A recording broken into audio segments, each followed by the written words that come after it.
Work power energy या कार्य ऊर्जा प्रमेय में हमने कल कुछ कॉन्सेप्ट पढ़े थे, मैं एक बार रिवाइज करा दूं कि कार्य बराबर होता है बल और बल की दिशा में विस्थापन। इसका मतलब W इक्वल्स टू होता है एफ डी कॉस थीटा, जहां थीटा एफ और डी के मध्य कोण है। एफ डी कॉस थीटा को वेक्टर फॉर्म में लिख सकते हैं W equals to F dot D vector. इसका मतलब बल और विस्थापन के सदिश का गुणनफल, डॉट गुणनफल ही कार्य के बराबर होता है। ओके, इसके बाद ऊर्जा पर आ जाए, एनर्जी पर आ जाए, तो एनर्जी तीन प्रकार की होती है। Kinetic energy half mv square, potential energy mgh और टोटल एनर्जी, इन दोनों का योगफल kinetic energy plus potential energy. कुल ऊर्जा संरक्षण का नियम कहता है कि कोई भी बाह्य बल ना लग रहा है तो पूरे सिस्टम की प्रारंभिक ऊर्जा और घटना के बाद की अंतिम ऊर्जाएं हमेशा बराबर होती है। So total energy is constant, मतलब काइनेटिक एनर्जी और प्लस पोटेंशियल एनर्जी कांस्टेंट होगा। इसके से हम कई क्वेश्चंस को सॉल्व कर पाते हैं। कार्य ऊर्जा प्रमेय कहती है कि जो भी कार्य है तो गतिज ऊर्जा में परिवर्तन या स्थितिज ऊर्जा में परिवर्तन के बराबर होगा, जिससे हम कार्य को गतिज ऊर्जा में परिवर्तन और स्थितिज ऊर्जा परिवर्तन ज्ञात करके आसानी से ज्ञात कर पाते हैं। लेकिन ध्यान रखना है कि अगर गतिज ऊर्जा बढ़ती है तो उसी समय निकाय की स्थितिज ऊर्जा घट रही होती है। अब दोनों को बढ़ा नहीं सकते।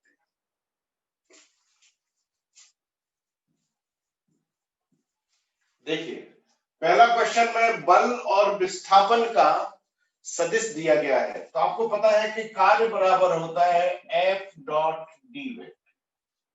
बल और विस्थापन का डॉट गुणनफल करना है, तो डॉट गुणनफल करने के लिए आपको 2i minus j plus 4k dot 3i plus 2j minus k करना। डॉट गुणनफल में i dot i, j dot j और k डॉट k की वैल्यू 1 होती है, ये मैंने वेक्टर में आपको बताया था। i dot j, j dot k और k डॉट i इसकी वैल्यू 0 है। ओके, इस तरीके से आप डॉट प्रोडक्ट कर सकते हैं। तो i का i से मल्टीप्लाई करें, 3 into 2 6, i डॉट i हो जाएगा 1, फिर j का j से मल्टीप्लाई करें, लेकिन साइन का ध्यान रखें, प्लस माइनस माइनस 2 हो जाएगा, फिर प्लस माइनस अगेन माइनस 4 हो जाएगा। ठीक है ना? तो कितना बचा ये टर्म? ये बचा 0 जूल। तो इसका आंसर 0 होगा, शून्य वर्ग होगा, क्योंकि डॉट प्रोडक्ट 0 आया है। अब सेकंड क्वेश्चन में आ जाए। सेकंड क्वेश्चन लिखा है कि एक m द्रव्यमान का पिंड बल F 3i plus 2j plus 4k के प्रभाव में बिंदु A बराबर 312 से बिंदु B 433 तक विस्थापित होता है, तो कार्य की गणना करें। इसमें भी यही लगेगा, कार्य बराबर होगा F डॉट D, लेकिन यहाँ D नहीं दिया है, तो D मतलब विस्थापन। आप अच्छे से जानते हैं विस्थापन होता है R2 माइनस R1। स्थिति सदिश दिए हैं, ये आपको स्थिति सदिश, दो बिंदुओं के स्थिति सदिश बना लें और फिर आप R2 माइनस R1 कर दें। जरा बताएं R1 क्या होगा? ए बिंदु, ए बिंदु का स्थिति सदिश जो होगा वो होगा R1 वेक्टर, और R1 क्या होगा? R1 होगा 3i plus j plus 2k। इस प्रकार से पहले बिंदु का स्थिति सदिश बन गया।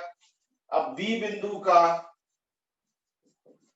स्थिति सदिश होगा R2 वेक्टर होगा 4i plus 3j plus 3j। ये बिंदु बी का स्थिति सदिश होगा। फिर विस्थापन D बराबर R2 माइनस R1 कर दें, तो 4i माइनस 3i हो जाएगा i, 3j माइनस j हो जाएगा प्लस 2j, और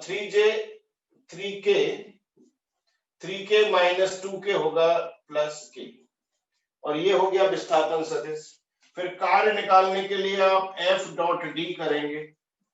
बल ऑलरेडी दिया है आपके पास 3i plus 2j plus 4k, dot product करें I plus 2j plus k से। तो कार्य हो जाएगा I का I से मल्टीप्लाई करें 3, 2 इंटू 2 क्या हो गया 4, 4 इंटू 1 हो गया 4, ठीक है ना। 3 प्लस 4 प्लस 4, तो ये हो गया 11 जूल। अब आ जाते हैं हम थर्ड क्वेश्चन पर।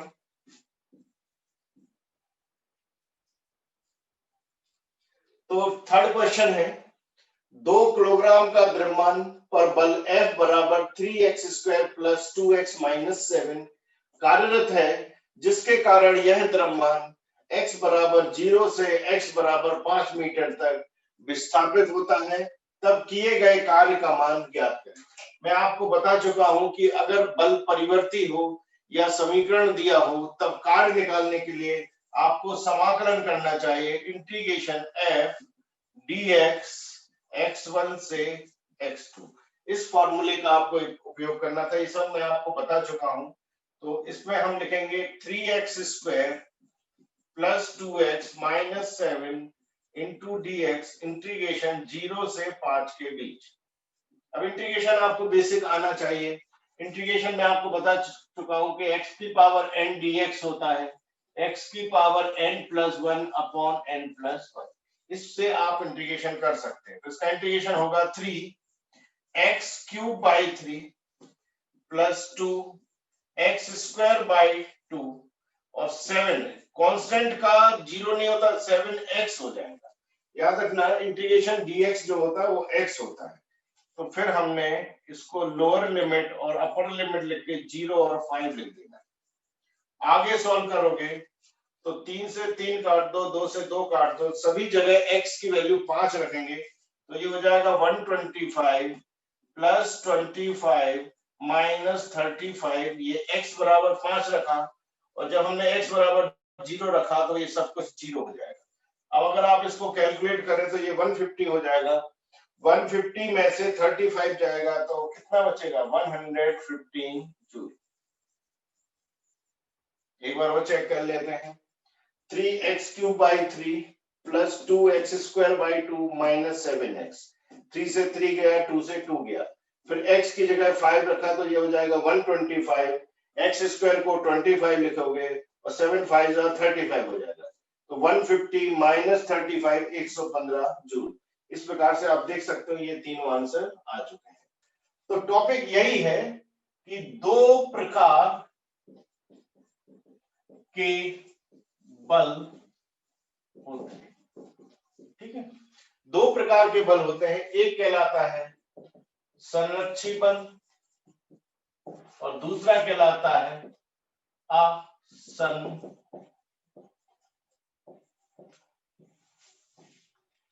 संरक्षी बल और असंरक्षी बल। संरक्षी बल को इंग्लिश में बोलते हैं कंजर्वेटिव फोर्स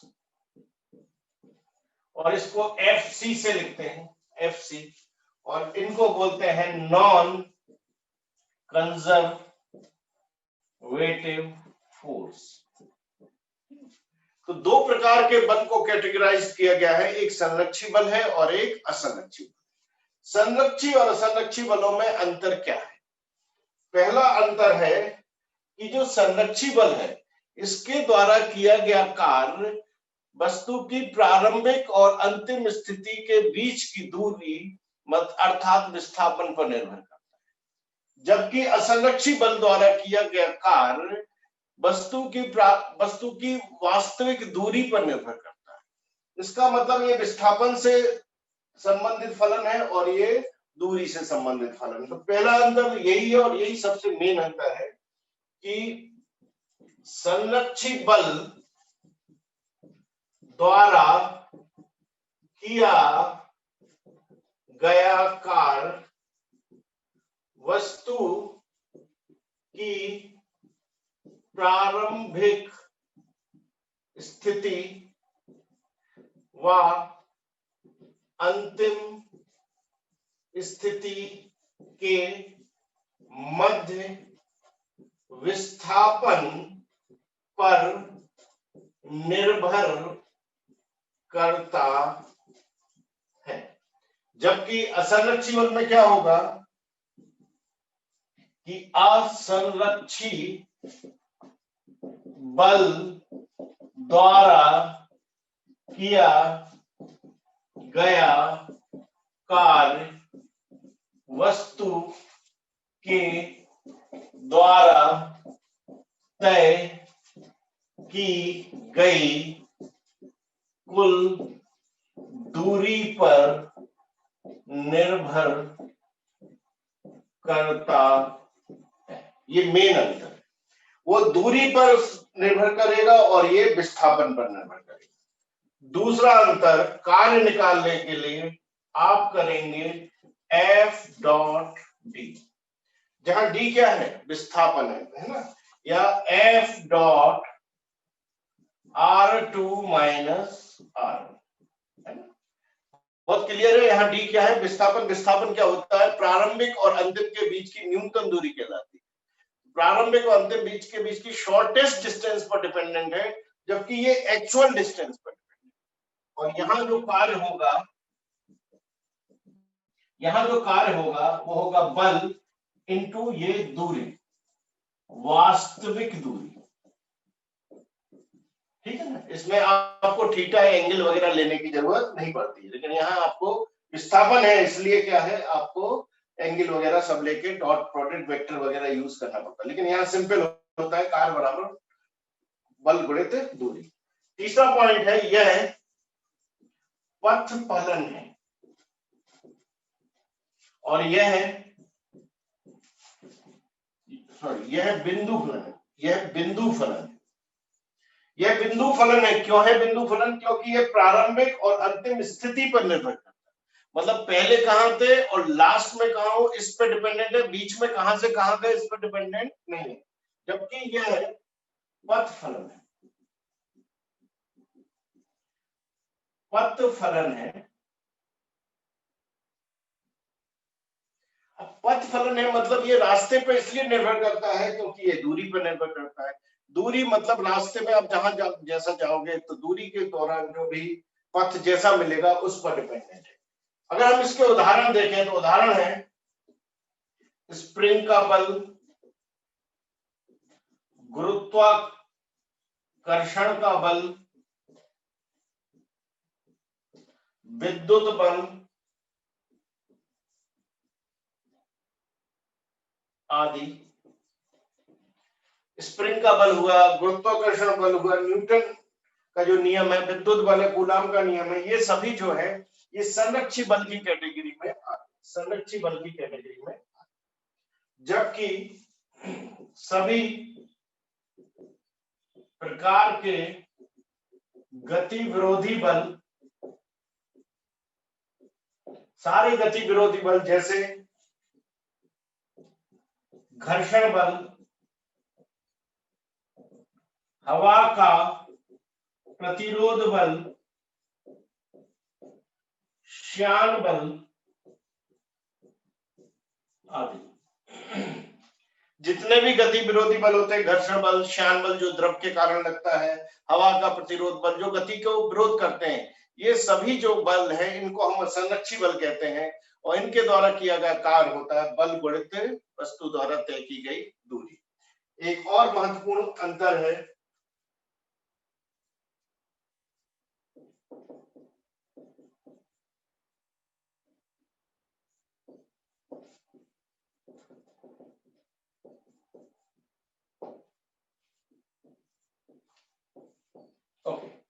एक और बहुत इंपॉर्टेंट अंतर है कि संरक्षी बल जो कार्य करते हैं वो कार्य क्या है, ऊर्जा गतिज या स्थितिज ऊर्जा के रूप में परिवर्तित होता है और वो वस्तु के अंदर संचित होता है। फॉर एग्जाम्पल, मैं इस द्रव्यमान को ऊपर उठा दूं तो मैंने जो कार्य किया ये संरक्षी बल के अंतर्गत आया क्योंकि गुरुत्वाकर्षण के अगेंस्ट कार्य किया। तो मैं इस द्रव्यमान को ऊपर उठा रहा हूं और जो भी मैंने कार्य किया वो कहां गया, वो इसकी स्थितिज ऊर्जा में स्टोर। इसने इसकी स्थितिज ऊर्जा बढ़ा दी है। जैसे ही मैं इसको छोड़ूंगा ये पेन क्या है, ऑटोमेटिक नीचे आ जाएगा, गति करने लगेगा क्योंकि इसके पास स्थितिज ऊर्जा बढ़ चुकी है। तो ऐसे जो कार्य हैं संरक्षी बल के द्वारा जो कार्य होते हैं वो वेस्ट नहीं होते, वो या तो वस्तु की गतिज ऊर्जा या तेजी से गतिज ऊर्जा में या स्थितिज ऊर्जा में संचित हो जाते हैं। फॉर एग्जाम्पल स्प्रिंग ले ले, आप एक स्प्रिंग को दबाओगे, स्प्रिंग में आपने जो भी कार्य किया वो स्प्रिंग में स्थितिज ऊर्जा के रूप में स्टोर होगा। जैसे ही आप बल हटाओगे स्प्रिंग वापस अपने आप उस ऊर्जा के कारण आ जाती है। तो वेस्ट नहीं होती है, कार्य जो है वो वेस्ट नहीं होता है। जबकि असंरक्षी बल द्वारा जो भी कार्य किए जाते हैं वो ऊष्मा के रूप में वेस्ट हो जाते हैं। तल पर घसीटा, जब आपने किसी वस्तु को किसी धरातल पर घसीटा तो आपने देखा होगा कि वो वस्तु क्या हो जाती, गर्म हो जाती। जो गाड़ियां हैं वो तेज जब चलती हैं सड़क पर तो उसके पार्ट्स, इंजन सब गर्म हो जाते हैं। तो ये कहां से गर्म हो जाते हैं? क्योंकि घर्षण बल के द्वारा जो मशीन कार्य कर रही है वो ऊष्मा या ऊर्जा के रूप में व्यय हो जाती है। तो ये असंरक्षी बल और संरक्षी बल का एक महत्वपूर्ण अंतर है। क्या है अंतर? कि संरक्षी बल द्वारा, संरक्षी बल एक बार और लिख लेते हैं,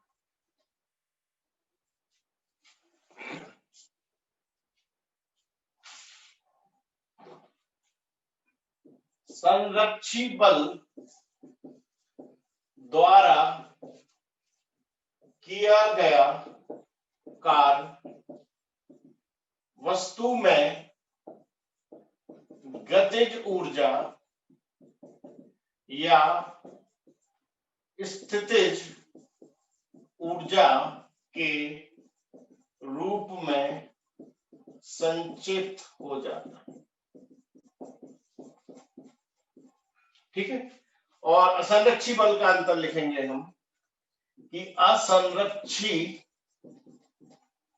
बल द्वारा किया गया कार्य सदैव ऊर्जा की हानि या ऊष्मा के रूप में व्यय हो जाता है। एक होता है जिसे बोलते हैं केंद्रीय बल, सेंट्रल फोर्स क्या होते हैं, ये भी बता देते हैं। एक्चुअल में सेंट्रल फोर्स, केंद्रीय बल वो बल होते हैं जो दो वस्तुओं को के द्रव्यमान केंद्र को जोड़ने वाली सरल रेखा के अनुदिश लगते हैं। मतलब स्ट्रेट लाइन में लगते हैं, वस्तुओं के जो सेंटर ऑफ मास को जोड़ने वाली स्ट्रेट लाइन में लगते हैं, तिरछे या यहाँ नहीं लगते। ऐसे बलों को हम केंद्रीय बल कहते हैं। फॉर एग्जाम्पल गुरुत्वाकर्षण बल, दो द्रव्यमानों के बीच लगने वाला बल द्रव्यमानों को या तो स्ट्रेट लाइन में पास खींचेगा, ऑब्वियसली पास ही खींचेगा। लेकिन अगर हम कूलाम बल की या विद्युत बल की बात करें तो दो आवेशों के बीच लगने वाला बल या तो आवेशों को प्रतिकर्षित कर सकता है स्ट्रेट लाइन में या उन्हें स्ट्रेट लाइन में आकर्षित कर सकता है। तो ऐसे बलों को हम केंद्रीय बल कहते हैं। और सारे केंद्रीय बल जितने भी है वो ऑटोमेटिकली संरक्षी बल होते हैं। ठीक है। तो केंद्रीय बल क्या है? वे बल जो दो वस्तुओं के द्रव्यमान केंद्र, सेंटर ऑफ मास को जोड़ने वाली रेखा के अनुदिश कार्य करते हैं। उदाहरण है गुरुत्वाकर्षण बल, विद्युत बल। इसका मतलब है जैसे दो द्रव्यमान है m और ये दूसरा द्रव्यमान है m, तो इनके सेंटर ऑफ मास को आप जोड़ दें और ये जो बल है ये अगर आकर्षण है तो यहाँ काम करेगा h, और ये कहना चाहिए उनके सेंटर्स को जोड़ने वाली रेखा के अनुदिश ही लगेगा। ये इसकी दिशा निर्धारित हो जाती है बल की। और ध्यान रखना सभी केंद्रीय बल संरक्षी बल होते हैं। हम यहां लिखेंगे कि ये संरक्षी बल होते। तो अब आप समझ गए कि अगर ये संरक्षी बल है, गुरुत्वाकर्षण बल, विद्युत बल, तो इनके द्वारा जो किया गया कार्य है वो कार्य विस्थापन पर निर्भर करेगा, दूरी पर निर्भर नहीं करता है। क्लियर हो गया? तो ये थ्योरेटिकल पॉइंट है, आपको बहुत अच्छे से क्लियर हो गया।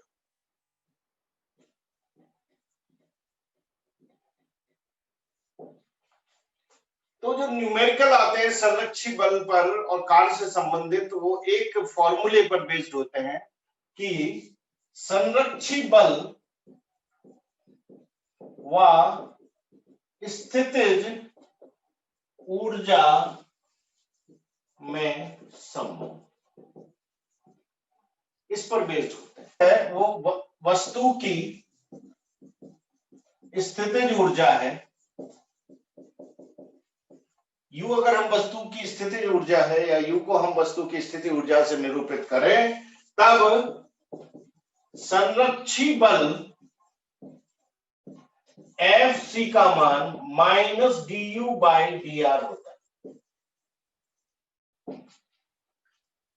माइनस du बाई dr, मतलब स्थितिज ऊर्जा का अवकलन, नेगेटिव साइन, और ये हुए स्थितिज ऊर्जा का अवकलन, डिफरेंशिएशन।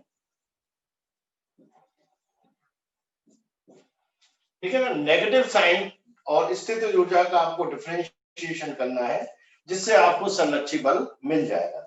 ओके, और अगर आपको फिर स्थितिज ऊर्जा निकालना है तो du बराबर minus F C into D R करोगे, du बराबर minus F C into D R करोगे, फिर दोनों तरफ इंटीग्रेशन करोगे तो ये स्थितिज ऊर्जा हो जाएगी। स्थितिज ऊर्जा भी दो प्रकार की, फाइनल, इनिशियल, और ये फाइनल है, तो फाइनल माइनस इनिशियल आएगा। ये फाइनल माइनस इनिशियल स्थितिज ऊर्जा बराबर होगा minus integration F C into D R, ये दूसरा फॉर्मूला। तो अगर आपको स्थितिज ऊर्जा दी हो और बल निकालना हो तो अवकलन करें, और अगर बल दिया हो और स्थितिज ऊर्जा में अंतर निकालना है तो क्या करें? ये क्या करें? समाकलन करें। ठीक है ना? ये पहला फॉर्मूला हो गया और ये दूसरा। अब इसमें क्या है कि साम्यावस्था में, साम्यावस्था में बल का मान क्या होता है? शून्य होता है। तो साम्यावस्था अगर आपको शब्द हो तो Fc को आप जीरो करोगे, तो Fc जीरो होने का मतलब है du बाई dr भी जीरो होगा। हाँ या नहीं? अगर निकाय साम्यावस्था है तो साम्यावस्था में आपको Fc या बल को शून्य रख देना है, क्योंकि बल शून्य रखता है। साम्यावस्था मतलब वस्तु पर लगने वाला कुल बल शून्य होगा, और इसका मतलब इस रिलेशन के अनुसार माइनस भी गायब हो जाएगा और हम लिखेंगे du बाई dr बराबर जीरो होगा। du बाई dr बराबर जीरो होगा। इसको सॉल्व करके r का मान ज्ञात करें। r साम्यावस्था में वस्तु की दूरी होगी। ये तीसरा कि साम्यावस्था शब्द आ जाए तो आप du बाई dr कर दें और सॉल्व करके r का मान ज्ञात करें। जो r निकलेगा यह साम्यावस्था में दूरी होगी। ओके, फोर्थ है r का मान स्थितिज ऊर्जा u के समीकरण में रखने पर साम्यावस्था में स्थितिज ऊर्जा का मान ज्ञात करते हैं। फिर इसके बाद क्या करते हैं? जब ये r निकल आता है तो इस r का मान आपको स्थितिज ऊर्जा में रखना है, और स्थितिज ऊर्जा में रखना है, और इस स्थितिज ऊर्जा में रख के हम साम्यावस्था में स्थितिज ऊर्जा का मान ज्ञात कर सकते हैं कि स्थितिज ऊर्जा साम्यावस्था में कितनी रही होगी। ये न्यूमेरिकल पोर्शन आता है और इसको हमें सॉल्व करना पड़ता है। आप इसको लिख लें और मैं इस पर अब आपको न्यूमेरिकल भी दे रहा हूं सॉल्व करने के लिए। एक कण के स्थितिज ऊर्जा का समीकरण U बराबर AR² माइनस BR³ है, AR² माइनस BR³ है। तब ज्ञात करें नंबर 1 साम्यावस्था में कण की स्थिति, और नंबर 2 बताना है साम्यावस्था में स्थितिज ऊर्जा। इसको आपको सॉल्व करना है और इसको इस कॉन्सेप्ट से हमें सॉल्व करना है। तो सबसे पहले तो हमें स्थितिज ऊर्जा दिया है AR² माइनस BR³, है ना, और A और B कांस्टेंट नीतांक है, ठीक है, A और B नीतांक है। अब क्या करना है, साम्यावस्था शब्द बोल रहे हैं, तो साम्यावस्था में निकाय पर या कण पर लगने वाला बल क्या होगा, 0 होगा। तो साम्यावस्था में FC 0 होगा, इसका मतलब है du/dr भी 0 होगा। जरा इसका डिफरेंशिएशन करें, तो डिफरेंशिएशन करेंगे तो A बाहर आ जाएगा और R² का डिफरेंशिएशन d/dr करेंगे R², माइनस B बाहर आएगा, d/dr करेंगे R³ और ये सब रखना है 0। अब डिफरेंशिएशन करने के लिए R² का हो जाएगा 2r माइनस B R³ का हो जाएगा 3r² बराबर 0, या 2AR बराबर 3BR²।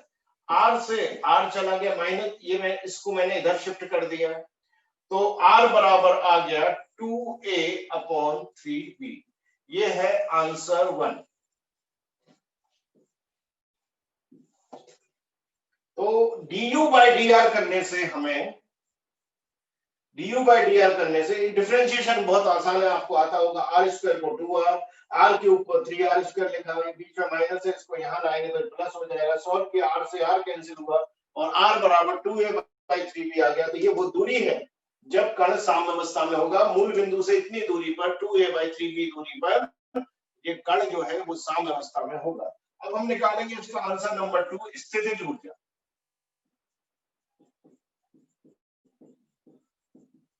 तो स्थितिज ऊर्जा का मान के लिए आपको क्या करना है, जो समीकरण दिया है AR², इसमें R को रखना है, तो AR² लिखेंगे आप 2A/3B का स्क्वायर माइनस BR³ मतलब 2A/3B का क्यूब। इसको सॉल्व करेंगे आप तो ये हो जाएगा 2 का स्क्वायर 3 का स्क्वायर 4/9 A²/B², 4/9 A²/B² माइनस 2 का क्यूब होगा 8 और 3 का क्यूब होगा 27, 27, ये हो जाएगा BA³ अपॉन नीचे हो जाएगा BA³/B³। एक B से आप B काट दोगे तो स्क्वायर हो जाएगा। एलसीएम आप 27B² ले लें, तो 27B² अगर आपने एलसीएम लिया तो ऊपर बचेगा 4A², 9 2 80, 9 3 27, तो 3 का 4 से मतलब 12A² माइनस 8, ये A² है, ये A³ है, तो 8A³ और नीचे है 3B² और यहाँ है B, तो नीचे B² बचा। तो आपको ये क्यूब, ये एलसीएम नहीं ले पाएंगे हम, इसको यहीं छोड़ना पड़ेगा, क्योंकि क्या है, ये A³ है और ये A²। अच्छा, ये यहाँ भी A³ है, थोड़ी सी गलती हुई थी, ये A और ये A², तो यहाँ A³ आएगा। ओके, फिर से देख लें, 2A²/3B, तो ये हो जाएगा 4/9 A³ हो जाएगा ऊपर और नीचे B²। इसी प्रकार से यहाँ पर 8A³ और नीचे 27 27 B³ होगा, B से B कट जाएगा तो B² होगा। अब हम इसका एलसीएम 27B² लेंगे, तो ये ऊपर जो बचेगा 9 3 27 12A³ होगा माइनस 8A³ होगा और फाइनली आंसर होगा 4A³ अपॉन 27B²। ये है आंसर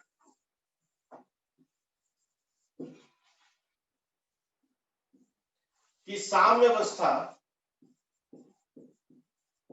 में बल Fc क्या होगा 0। हम जानते हैं Fc बराबर होता है माइनस du/dr और ये भी 0 रखोगे तो du/dr भी 0 होगा, है ना। तो ये इसका कॉन्सेप्ट लग गया। अब हमें डिफरेंशिएशन करना है तो a d/dr करें, r की पावर 12 है तो ऊपर जाएगा r की पावर -12, माइनस b d/dr करें तो ये r की पावर 6 है तो ये होगा r की पावर -6 और ये सब 0। अब इसका हमें डिफरेंशिएशन करना है तो d/dr r की पावर n होता है n r की पावर n-1। इस फॉर्मूले का हम यूज करेंगे तो a और इसका डिफरेंशिएशन होगा -12 r की पावर -12 -1, फिर होगा -b और इसका डिफरेंशिएशन होगा -6 r की पावर -6 -1 और ये सब क्या हो गया 0। और सॉल्व करें तो -12a r की पावर -13 हो गया और ये हो जाएगा minus minus plus b plus 6b r की पावर -7 0। फिर अगले स्टेप में हम क्या करेंगे, -12a अपॉन r की पावर 13 लिख दें, क्योंकि जब -13 को डिनोमिनेटर में लाएंगे तो +13 होगा। ओके, और इसको यहां शिफ्ट करेंगे तो ये लिखा जाएगा -6b और r की पावर 7 हो जाएगा। माइनस से माइनस कैंसिल हो जाएगा, फिर हम लिखेंगे 12a अपॉन 6b और यहाँ r की पावर 13 अपॉन r की पावर 7। r की पावर 13 माइनस 7 जो होता है वो r की पावर 6 होता है। तो r की पावर 6 फाइनली मिला हमें 2a/b या r बराबर हो जाएगा 2a अपॉन b की पावर 1/6 और ये हमारा होगा आंसर नंबर 1। क्लियर? वैसे ही पूरा सॉल्व किया है हमने, है ना। डिफरेंशिएशन किया इसको, 6 से ये 12 को कैंसिल किया, सो 2a/b आ गया, r की पावर 6 हो गया 2a/b, तो r बराबर होगा 2a अपॉन b। 6 को यहाँ लाओगे तो 1/6 हो जाएगा। ये हमारा आंसर 1 है। इसे हम क्या बोलते हैं, साम्य दूरी कहते हैं। अब हम आंसर 2 पर आएंगे तो आंसर 2 के लिए हमें स्थितिज ऊर्जा निकालना, ठीक है। तो स्थितिज ऊर्जा निकालने के लिए स्थितिज ऊर्जा का पहले समीकरण लिखेंगे, U equals to a upon r की पावर 6 का square minus b upon r की पावर 6। r की पावर 12 को आप r की पावर 6 का स्क्वायर लिख सकते हो, तो ये ओरिजिनल स्थितिज ऊर्जा का समीकरण है। और यहां से जो हमने साम्यावस्था में दूरी निकाली है, r की पावर 6 को ही रखना है। ये मैथमेटिक्स जो है यही आपको सीखना है, यहां तक जाती है कि अब आगे कैसे सॉल्व करें। तो r की पावर 6 को हम जब लिखेंगे तो क्या लिखेंगे, 2a अपॉन b का square minus b upon 2a upon b।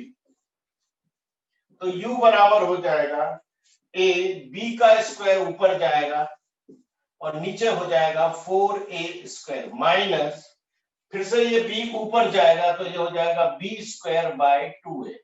अगले स्टेप में हम देख सकते हैं कि एक से a कैंसिल कर दें तो नीचे 4a और 2a में से 4a एलसीएम हो जाएगा, तो 4a एलसीएम होगा तो ऊपर बचेगा b स्क्वायर, 2a एलसीएम होगा तो ये -2b स्क्वायर। फाइनली स्थितिज ऊर्जा होगी, ये माइनस ज्यादा है, b स्क्वायर -2b स्क्वायर, तो इसको जो माइनस करेंगे तो हमारे पास -b स्क्वायर बचेगा, तो ये हो गया -b स्क्वायर और नीचे हो गया 4a और ये इस क्वेश्चन में आंसर 2। ठीक है, तो इस प्रकार से इस क्वेश्चन का आंसर ये होगा। तो अगला जो थ्योरी है वो थ्योरी है कि साम्यावस्था, जब शब्द सुन रहे हैं तो साम्यावस्था भी कई प्रकार की होती है। तो साम्यावस्था 3 प्रकार की होती है, ठीक है। कितने प्रकार की होती है, साम्यावस्थाएं 3 प्रकार की होती है। मैं तीनों प्रकार यहां लिखता हूं। सबसे पहले कहलाती है स्थायी साम्य अवस्था,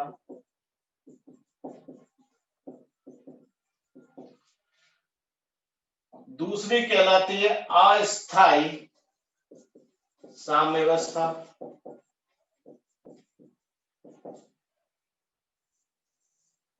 तीसरी कहलाती है उदासीन साम्य अवस्था।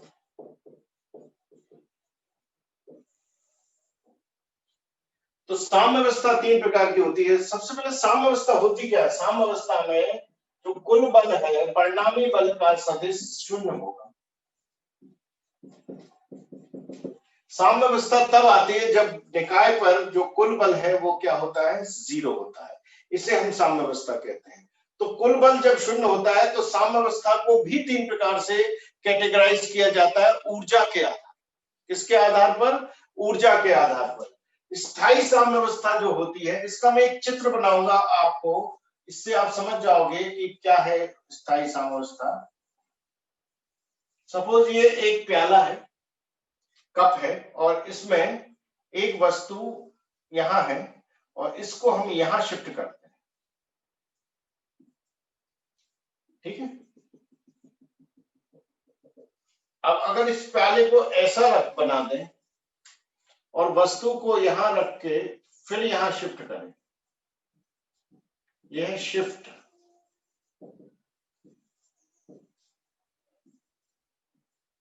और इसमें हम क्या करें? प्लेन रखें सतह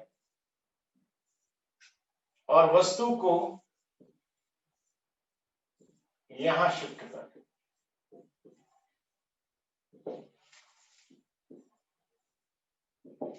तो ये जो तीन डायग्राम है, ये तीनों डायग्राम आपको अच्छे से इन तीनों का अंतर समझा देंगे। तो स्थायी साम्यावस्था, किसी भी पिंड की स्थायी साम्यावस्था तब कहलाती है जब उसे हल्का सा विस्थापित कर दें।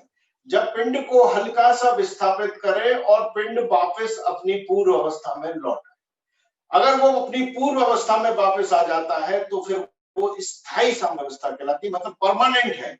आप उसको डिस्टर्ब करोगे तो वापस अगर जो भी कण या पिंड है वापस आ जाए तो वो स्थायी साम्यावस्था है। फॉर एग्जाम्पल, अगर मैं इस द्रव्यमान को थोड़ा सा ऊपर विस्थापित कर छोड़ दूंगा तो ये ऑटोमेटिक फिसल के वापस आ जाए।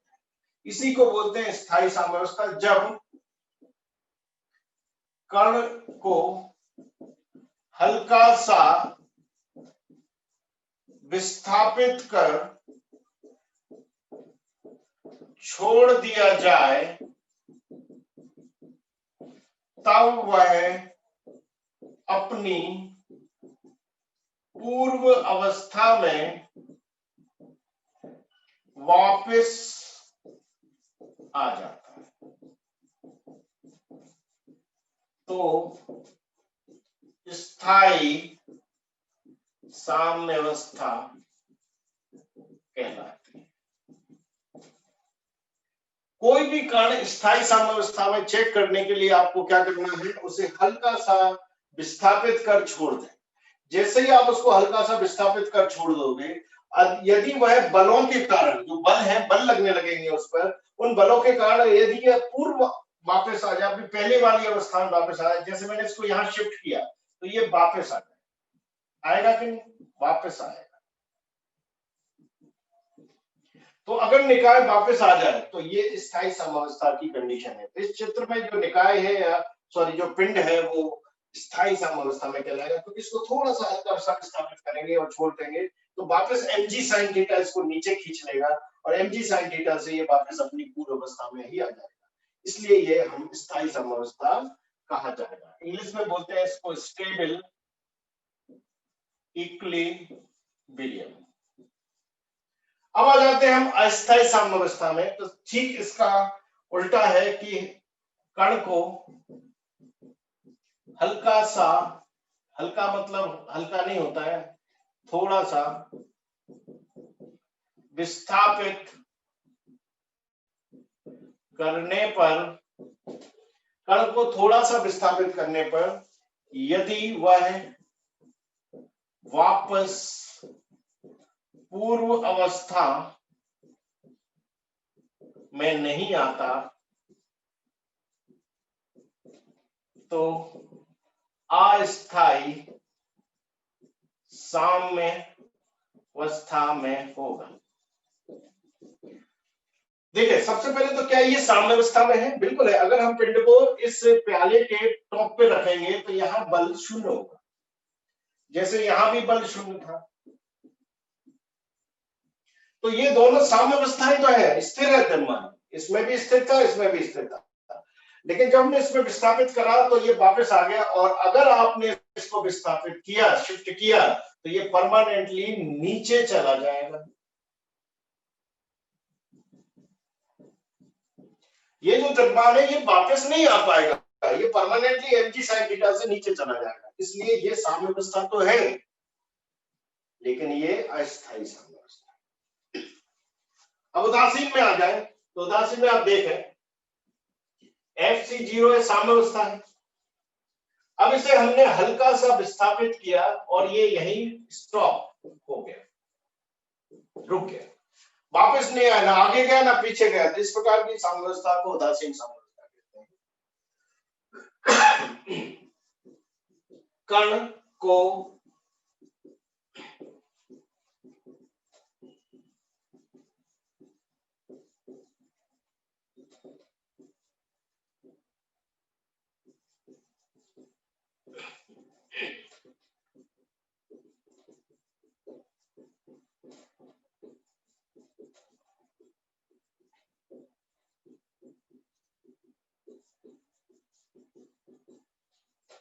मतलब उदासीन वृत्त की प्लेन सरफेस है, अगर आपने थोड़ा सा विस्थापित किया, ना ये आगे जा रहा है ना वापस आ रहा है, तो इस कैटेगरी की साम्यावस्था को हम क्या बोलेंगे? उदासीन साम्यावस्था।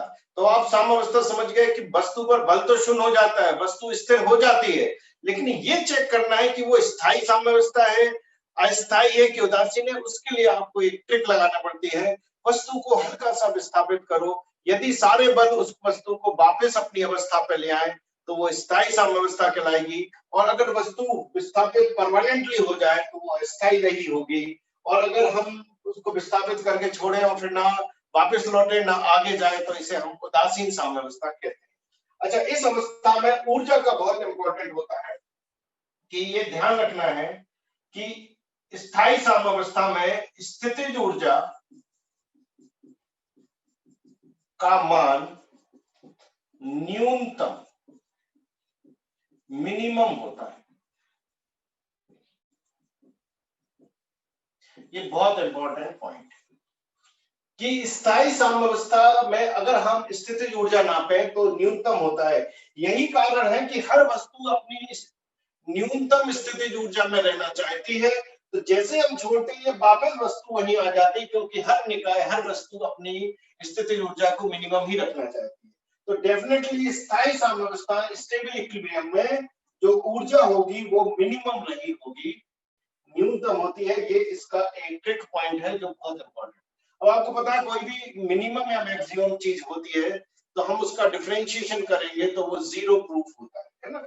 ओके, और इस अवस्था में क्या होता है? स्थितिज ऊर्जा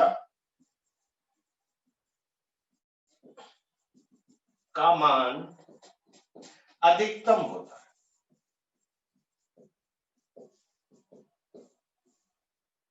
अच्छा, अधिकतम नहीं, लेकिन न्यूनतम से तो ज्यादा ही होता है। अधिकतम हो भी सकता है, नहीं भी हो सकता है। क्यों? क्योंकि इसको हमने विस्थापित किया तो ये वापस नहीं लौटा, इसका मतलब इसकी स्थिति ऊर्जा ज्यादा है, तो ये उस तरफ भागेगा जहां इसकी स्थिति ऊर्जा कम होगी। ऑब्वियसली नीचे जाने पर इसकी स्थिति ऊर्जा घटेगी, और हर पिंड या निकाय अपनी स्थिति ऊर्जा को मिनिमम करने का ही प्रयास करता है जब उसे आप स्वतंत्रता पूर्वक छोड़ देते। इसलिए यह स्थिति ऊर्जा न्यूनतम करने के लिए नीचे भाग। इसका मतलब है अस्थायी साम्यावस्था में स्थिति ऊर्जा का मान अधिकतम होता है या न्यूनतम से तो ज्यादा ही होता है। सेम यहाँ पर भी यही रहेगा कि अधिकतम हो सकता है, न्यूनतम से तो ज्यादा ही होगा, और न्यूनतम केवल स्थायी स्थिति ऊर्जा का मान कब होता है? स्थायी साम्यावस्था। अगर हम इस चीज को ग्राफ द्वारा बताना चाहें तो मैं इस घटना को पूरा ग्राफ से फटाफट बता दूं। ये स्थितिज ऊर्जा है और ये दूरी है, तो अगर ऐसा ग्राफ बनाए